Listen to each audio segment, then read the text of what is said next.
A paz e a graça do nosso Senhor Jesus Cristo, amados. Que bom, que maravilha nós estamos aqui mais uma vez, mais uma noite, reunidos para adorarmos ao nome do Senhor. Gostaria de deixar agora de início uma palavra que se encontra no livro de Salmos, no capítulo 121, que diz assim: Deus é o guarda fiel do seu povo. Elevo os olhos para os montes. De onde me virá o socorro? O meu socorro vem do Senhor, que fez o céu e a terra. Não deixará vacilar o teu pé. Aquele que te guarda não toscanejará. Eis que não toscanejará, nem dormirá o guarda de Israel. O Senhor é quem te guarda. O Senhor é a tua sombra à tua direita. O sol não te molestará de dia, nem a lua de noite. O Senhor te guardará de todo mal. Ele guardará a tua alma. O Senhor guardará a tua entrada e a tua saída, desde agora e para sempre. Você pode dizer um amém. Porque o nosso Deus, ele é fiel. O nosso Deus é maravilhoso. O nosso Deus nos guarda de uma maneira sobrenatural, um amor incondicional. E nesses dias difíceis, só nos resta o melhor. Nós temos a honra e o prazer de estarmos nos braços do Pai, estarmos clamando ao Senhor pela nossa nação, clamando ao Senhor por todos os continentes, né? E que nós possamos nessa noite, no nome de Jesus aí, você com sua família, estamos fazendo uma oração neste momento. Feche seus olhos, curva sua cabeça. Senhor Deus Pai, no nome de Jesus nessa noite, nós vamos sim aclamar o teu santo nome. Que o Senhor possa estar colocando, Senhor Jesus, os teus guardas, ó Pai, os teus anjos, Senhor Jesus, nos nossos lares, ó Pai, em meio à nossa parentela, para nos guardar e nos proteger, ó Pai querido, de todo mal. Porque se o Senhor não guardar, em vão vigia o sentinela, como diz a tua palavra. Senhor Jesus, como nós lemos e meditamos aqui nessa palavra, o Senhor, ó Pai querido, é o nosso socorro. O nosso socorro vem do Senhor, ó Pai. Sabemos que tudo o que precisamos, tudo o que almejamos está em Ti. Senhor, nós Te louvamos nessa noite. Te louvamos, ó Pai querido, por essa oportunidade de falarmos com o Senhor, de apresentar as nossas vidas, apresentar a nossa família, apresentar a nossa parentela, apresentar a nossa nação, apresentar, ó Pai querido, os continentes diante do Senhor. Entregamos em Tuas mãos, Senhor Jesus, e que o Senhor possa vir fazendo a Tua vontade, o Teu querer sobre as nossas vidas, e que, o Pai, possamos permanecer firmes, inabaláveis, confiando sempre em Ti, ó Pai, no nome de Jesus. Amém, queridos. Que possamos estar sempre em oração, buscando, engrandecendo ao nome do Senhor Jesus. Amém.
Você é a casa, é a morada de Deus.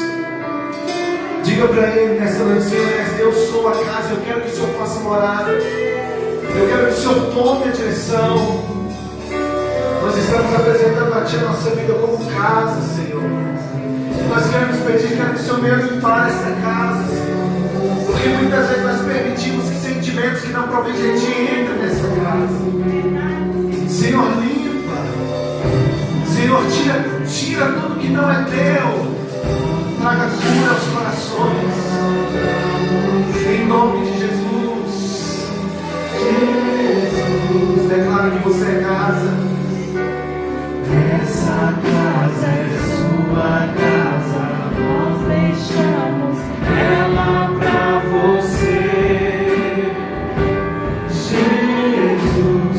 Só as mulheres declaram essa casa. essa casa é sua casa. Nós deixamos ela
Olá, meus irmãos, graça e paz do Senhor Jesus. É uma satisfação muito grande estar aqui com vocês nessa transmissão, a pedido do meu amigo pastor Antônio. Essa transmissão vai a todos os irmãos da Igreja Batista Missionária Shalom e também aos demais irmãos das nossas igrejas e outras denominações que estão aí participando desse momento de reflexão e transmissão desse culto. É uma satisfação muito grande poder estar com vocês e por isso, meus irmãos, eu convido você nesse momento a abrir a sua Bíblia no Evangelho de Jesus, segundo escreveu Mateus, capítulo 5, o verso 1. Nós vamos ler aqui alguns versículos, do verso 1 até o versículo 5, acerca do Sermão do Monte. Evangelho de Jesus, segundo escreveu Mateus, capítulo 5, os versos de 1 a 5. Diz assim: Vendo Jesus as multidões, subiu ao monte e, como se assentasse, aproximaram-se os seus discípulos. E ele passou a ensiná-los, dizendo: Bem-aventurados os humildes de espírito, porque deles é o reino de Deus, ou o reino dos céus. Bem-aventurados que choram, porque serão consolados. Bem-aventurados os mansos, porque herdarão a terra. Bem, vamos orar. Pai eterno, Deus de graça e misericórdia, rendemos louvores ao teu santo nome. Pedimos, ó Deus, iluminação do teu Santo Espírito para compreendermos a tua palavra. Que sejamos, Senhor, nutridos pelo conhecimento de Deus, nutridos por tua palavra para enfrentar dias de adversidades. Muitos de seus filhos, ó Deus, estão passando por momentos delicados, alguns por privações, outros tiveram, Senhor, perda no seu emprego, cortes salariais, mas nós cremos num Deus que está no controle de todas as coisas, um Deus de provisão, um Deus que suprirá as nossas necessidades. E sabemos, Deus, que a nossa felicidade, o nosso anelo, não está nas coisas momentâneas dessa vida, mas a nossa satisfação está em Ti. Nos auxilie, Senhor, a compreender as riquezas do poder e do conhecimento de Deus, em nome de Jesus. Amém. Meus irmãos, eu quero, nesse momento, falar com vocês acerca da verdadeira felicidade. A felicidade que a palavra do Senhor nos instrui. E eu quero que você faça uma pequena reflexão aí na sua casa. Não sei se você já assistiu aquele filme que aquele ator muito bom chamado Will Smith, né? Junto com seu filho, eles produziram um filme muito legal chamado A Procura da Felicidade. Se você já assistiu esse filme, provavelmente você já deve conhecer o enredo em que esse personagem feito ali pelo Will Smith, ele é um pai de família, tem a sua esposa, seu filho e não tem um emprego estável. Ele vende um determinado produto, só que na verdade ele não consegue nenhum comprador. E ele vai procurando de diversas formas vender esse produto, contudo ele não consegue pessoas para ali aderir àquele projeto que ele estava construindo.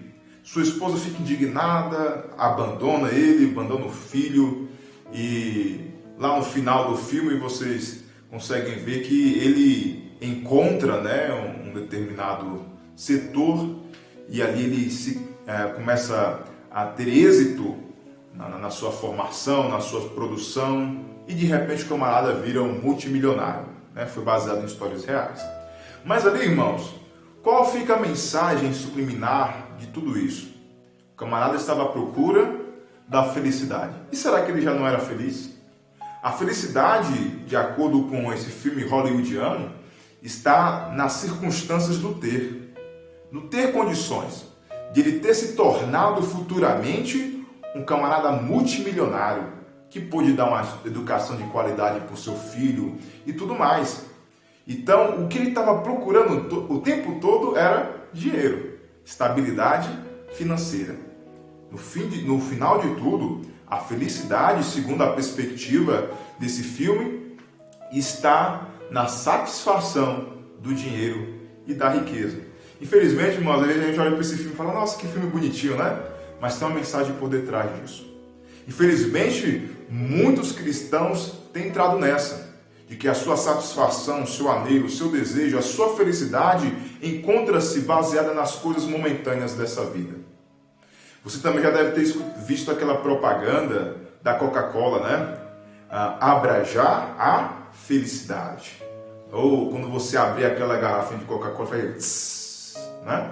Muitos gostam gostam da Coca-Cola, e a mensagem que fica subentendida é: quando você abrir a garrafinha de Coca-Cola, mesmo ela cheia de ácido, e alguns ácidos até captam cálcio, que prejudica os seus ossos, né?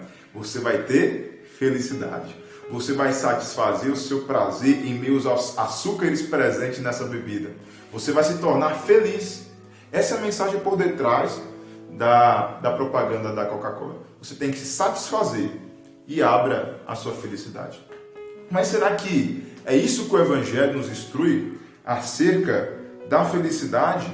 Qual é a felicidade que a Bíblia nos orienta a seguir? É uma felicidade que está baseada em coisas do ter, na satisfação dos prazeres que eu tenho? Jesus Cristo, diante de uma grande multidão, muitas pessoas o seguiam, e ele começa a falar acerca do caminho para a felicidade. Se o personagem do Will Smith estava à procura da felicidade, eu quero nesse momento que vocês sigam o caminho da felicidade segundo a palavra de Deus. Segundo a palavra de Deus, nós temos aqui que aquele que é feliz são aqueles que são humildes, ou em outras versões, pobres de espírito. E os pobres de espírito deles é o reino dos céus, ou o reino de Deus.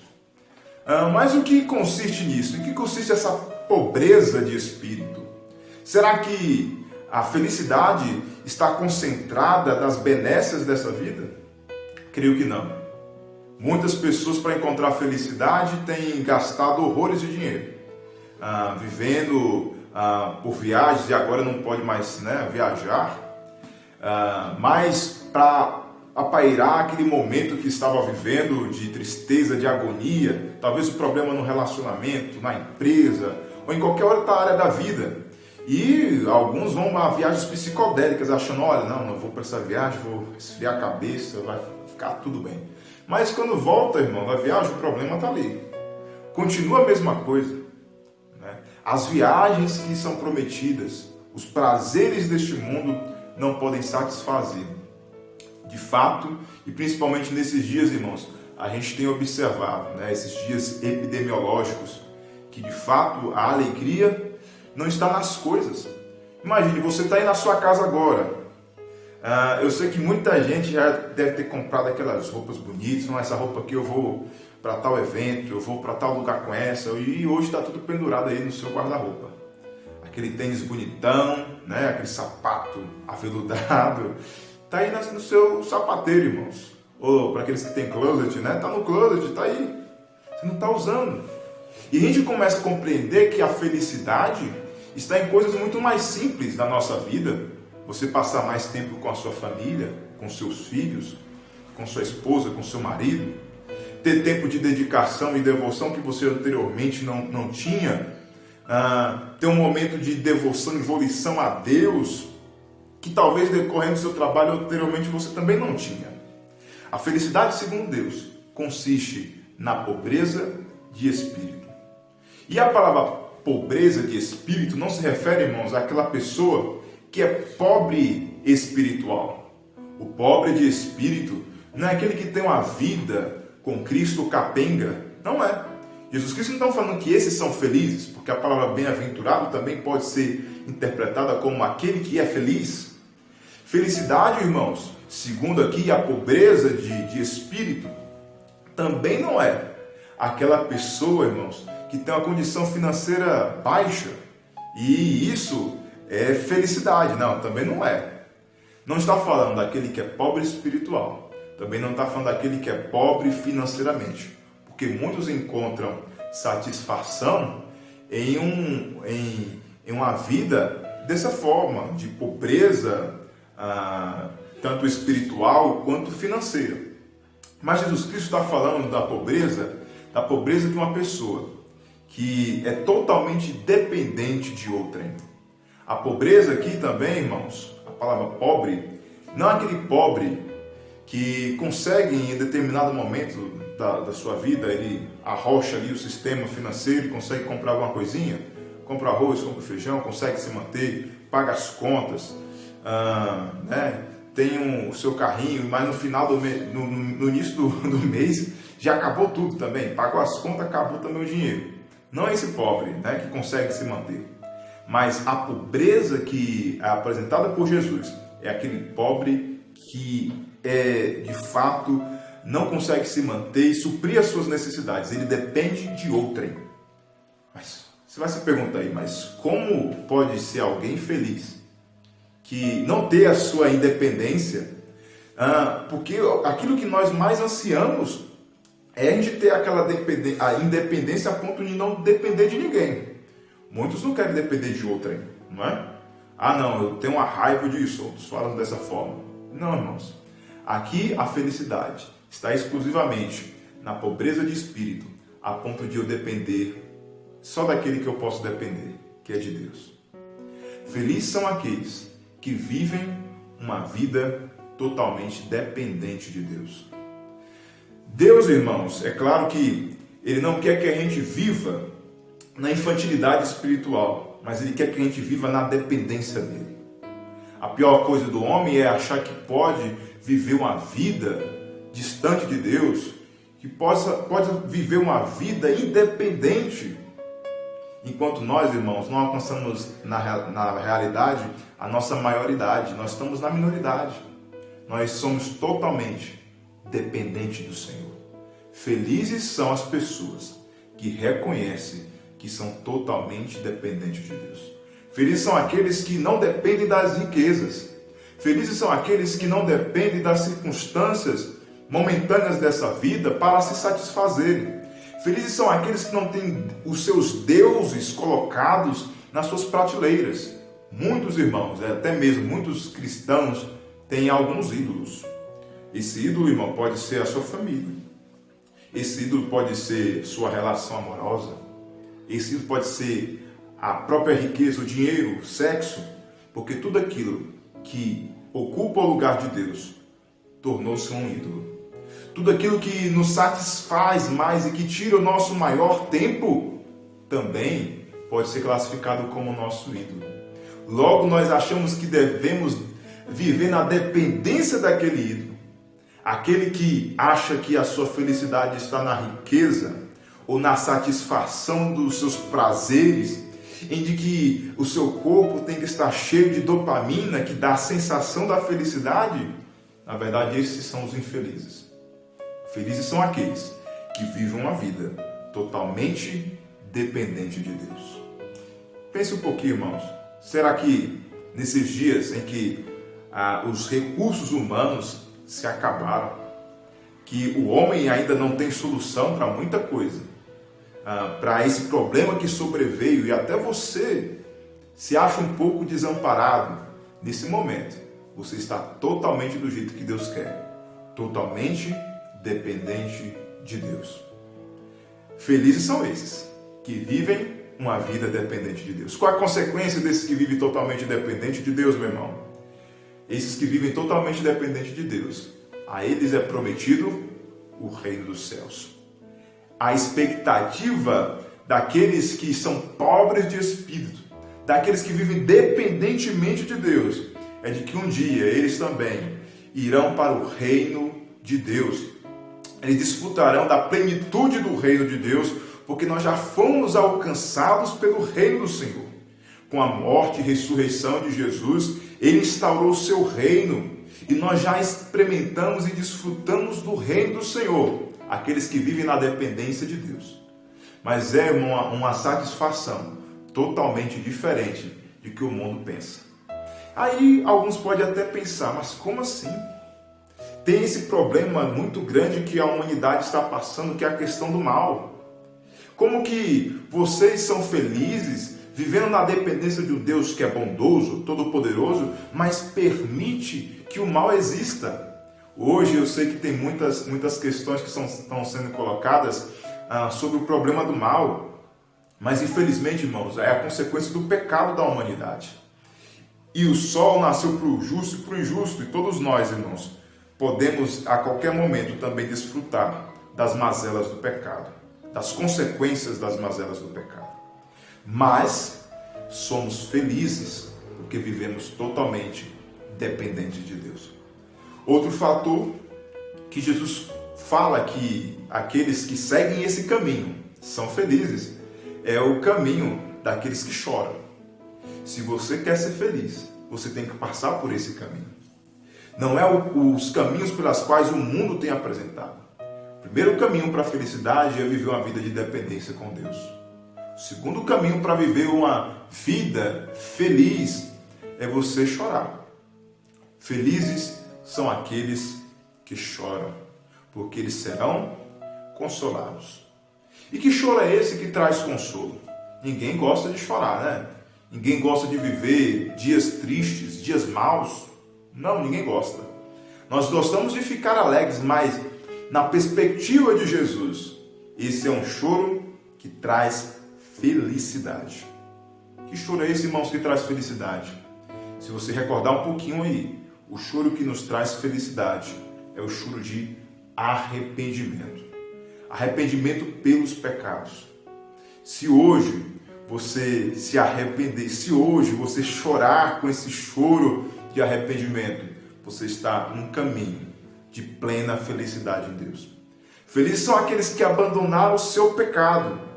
Felizes são aqueles que não vivem mais sobre o domínio e o controle do pecado. Nós fomos livres, irmãos, da culpa do pecado. Também somos livres do poder do pecado. E temos a esperança de um dia sermos totalmente livres da presença do pecado, porque o pecado ainda está no meio de nós, está na nossa presença. Mas para os filhos de Deus, ele não tem mais o controle, a dominação. Nós não somos mais escravos do pecado. E porque nós fomos libertos do pecado e nos arrependemos e choramos por causa dos nossos pecados, nós somos felizes. Feliz é aquele que chora pelo pecado. Arrependimento, irmãos, não é simplesmente um sentimento de remorso. Não é simplesmente um momento em que eu reconheço a minha falha e continuo as mesmas práticas. Arrependimento, de fato, é mudança de vida, é mudança de atitude, é novidade de vida. Jesus Cristo, ele pregou a mensagem do reino de Deus, falando: arrependei-vos, porque também é chegado a vós o reino de Deus. E também esse tema foi forte por João Batista, que foi o precursor de Jesus: arrependei-vos, porque é chegado a vós o reino de Deus. Se você quer experimentar do reino de Deus, viver nessa dependência do Senhor, você tem que chorar pelos seus pecados. Não se conforme, irmãos, em viver uma vida de pecado. Não se conforme em viver uma vida de apenas mero remorso, porque diante de Deus isso não é nada. O povo de Israel é exemplo disso. Era um povo que conhecia a lei de Deus. Era um povo que praticava toda a parte religiosa, as festas, os ornamentos religiosos. Eles viviam isso, mas não havia arrependimento. Esse é o grande problema. Eles achavam que se fizessem a obra de Deus, se fizessem ali de forma superficial os sacrifícios, eles receberiam as dádivas de Deus. Infelizmente, Deus também, irmãos, não se agrada disso. Felizmente, na verdade, Deus não se agrada disso. Porque Ele falou: olha, sacrifícios agradáveis ao Senhor é um coração quebrantado, compungido. O Senhor não despreza. Um coração quebrantado diante de Deus, tendo visto os seus pecados. Ora, o Senhor se também aquebranta diante dele e derrama a sua graça. Chore, irmãos, mas chore pelo seu pecado, porque esse choro te trará uma grande felicidade. Feliz é aquele que vive no caminho da dependência de Deus. Feliz é aquele que vive no caminho da dependência, da relação do arrependimento. Esse será verdadeiramente feliz. Observou, irmãos, que essa felicidade, se for comparada com aquilo que o mundo aprega, parece que nós temos um sentimento de fraqueza, não é? Ser humilde para muitos aí afora é um sentimento de fraqueza. Você se arrepender, você pedir perdão, ter um coração aquebrantado, é sentimento e sinônimo de uma personalidade fraca. Muitos pensam assim: não tem mais a coragem de pedir perdão quando erra. Feriu, machucou o irmão com a palavra, um familiar. Ele não consegue tecer palavras de perdão. Por quê? O orgulho já tomou de conta do coração. Se você não vive uma vida de dependência com Deus, consequentemente, você não vai conseguir chorar pelos seus pecados. Você não vai conseguir chorar pelos seus erros. E não, irmão, só em relação a Deus, mas em relação ao próximo também. Porque o pecado contra o próximo é um pecado contra Deus também. Muitas pessoas, irmãos, chegaram a um estado de egoísmo tão grande, de rancor tão grande, que não consegue nem liberar perdão e nem pedir perdão, por achar isso uma atitude humilhante. Mas nós temos um grande exemplo, o do próprio Jesus, o exemplo do esvaziamento. Ele se despiu da sua glória, ele se tornou homem, ele se fez carne, ele habitou entre nós. E essa humilhação do Verbo de Deus, e essa humilhação de Jesus Cristo, é algo que eu e você devemos também seguir. Isso o apóstolo Paulo fala à igreja em Filipos, de viver uma vida de esvaziamento à semelhança de Jesus. Mas depois desse esvaziamento, Jesus Cristo também foi exaltado e recebeu o nome que está acima de todo nome. A exaltação que vem de Deus é baseada na humilhação humana. O homem tem que se humilhar, se render diante de Deus, se render por seus pecados, se render por suas falhas. Se você fizer isso, você é uma pessoa muito feliz. Terceiro e último caminho para a felicidade que eu quero citar aqui para vocês hoje é: felizes são os mansos, porque eles herdarão a terra. Aqui parece um paradoxo com tudo aquilo que a gente viu na história. E o caminho da felicidade de Jesus, irmãos, é totalmente diferente do caminho apresentado pelo mundo aí afora. Jesus Cristo fala que feliz é o manso, porque eles vão herdar a terra. Como sempre foi a forma de conquistar as terras? Por meio de quê? De paz? Por meio de uma pessoa mansa? Ou por meio do valente? Por meio do valente. A história relata isso. Os grandes guerreiros, Alexandre o Grande, por exemplo, conquistou várias terras, expandindo o Império Grego, foi lá para a Índia, devastou ali as regiões, conquistou as terras, implantou seu império. Gigantesco esse império. Mas a figura do valente para o mundo é aquele que vai conquistar as terras, que vai ter benesses, que vai ter riquezas. Mas na perspectiva do Evangelho, na perspectiva de Cristo, feliz é aquele que é manso. É um contraditório interessante, irmãos. Algo totalmente oposto do que o mundo diz. Para você ser feliz, você não tem que ser valente. Você tem que ser manso. E esse é um atributo, uma característica, um fruto do Espírito Santo. A mansidão. Observe que os dois primeiros caminhos que nós falamos aqui refere-se diretamente ao nosso relacionamento com Deus. E esse terceiro que estou a dizer se refere ao nosso relacionamento com o próximo. Será que estamos vivendo relacionamentos em que somos mansos ou que somos tidos como valentes? Alguns irmãos falam que assim, olha, eu não levo o desaforo para casa, não é? Mas o cristão, ele é manso. Às vezes ele tem que engolir um desaforo. Aquele que é manso, irmãos, ele é feliz. Essa perspectiva do reino de Deus, de você que é nova criatura, de você que nasceu de novo. Feliz é aquele que é manso, que tece palavras de ternura. É claro, irmãos, que de vez em quando nós pecamos, nós falhamos nisso. Mas a palavra de Deus exige de nós que sejamos mansos, que tenhamos palavras de afeição. E não que vivamos militando guerra entre nós, entre os nossos familiares, entre os irmãos do corpo de Cristo. O próprio apóstolo Tiago fala: de onde vêm as guerras que militam no meio de vós, se não forem das obras da carne que vocês desfrutam? As guerras e as milícias travadas em nossos relacionamentos são frutos de uma vida infeliz, daquele que ainda não experimentou um nascer de novo do Espírito, daquele que ainda não experimentou um viver para o Senhor Jesus. Meus queridos, eu quero deixar essa mensagem de reflexão para você. Viva o caminho da felicidade, não o caminho que o mundo dá, que o mundo apresenta e tem muitos seguidores. Mas os seguidores de Jesus, eles vão desfrutar do caminho da felicidade totalmente oposta. Apesar de muitos e o mundo achar ser loucura. Loucura, como diz o apóstolo Paulo, para aqueles que perecem, mas para aqueles que estão em Cristo é poder de Deus, é vida. Que essa mensagem do Senhor Jesus Cristo possa trazer refrigério e renovo ao seu coração. Que você não venha desanimar nesses dias tempestuosos, difíceis, mas que a sua fé venha estar respaldada no Senhor Jesus. Que a sua fé venha estar firmada na rocha, que é o nosso Deus. Feche os seus olhos, vamos orar, agradecer ao nosso Senhor, nosso Redentor, porque Ele nos faz pessoas felizes se seguirmos os seus caminhos. Seguimos o caminho que Jesus Cristo apresentou para ser feliz.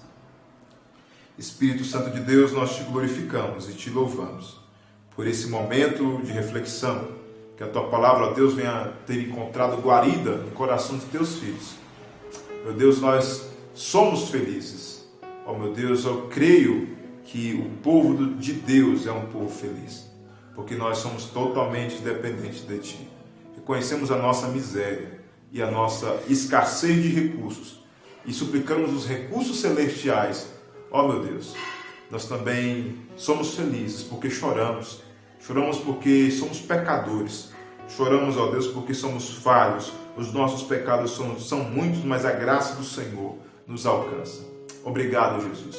Também nós somos felizes porque o Senhor tem nos dado mansidão, fruto do teu Espírito, para vivermos em paz com os nossos irmãos, para viver em paz com aqueles que nos rodeiam, até mesmo os nossos próprios adversários, os nossos inimigos. Meu Pai, que a tua igreja seja fortalecida no Senhor e na força do seu poder, em no nome de Jesus. Amém. Amém, meus irmãos. Eu deixo aqui o meu abraço a todos vocês que ouviram essa transmissão, essa palavra. Um abraço ao pastor Antônio pelo convite, muito agradecido. A todos os irmãos da Igreja Batista Missionária Shalom e os irmãos que estão também participando dessa transmissão. Um grande abraço a todos, ficam na paz de Deus.